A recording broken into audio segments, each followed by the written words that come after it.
Hadi sen şahit başın. Geçmiş ve kadar şifa kaynağı.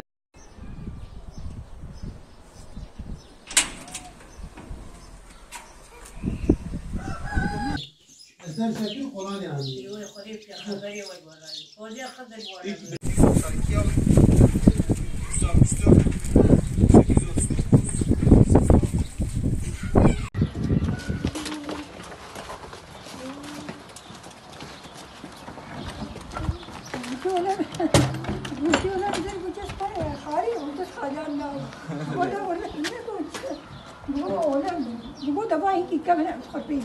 Vale, vale, Mate.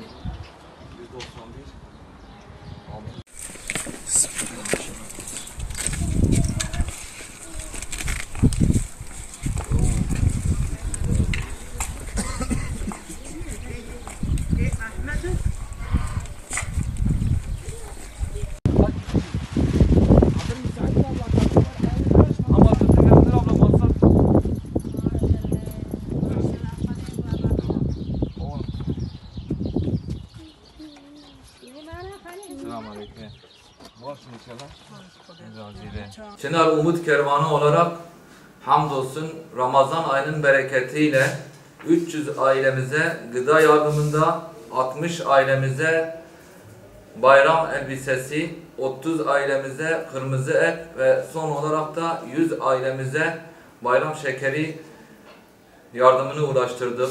Bu işte emeği geçen tüm kardeşlerimizden Allah razı olsun.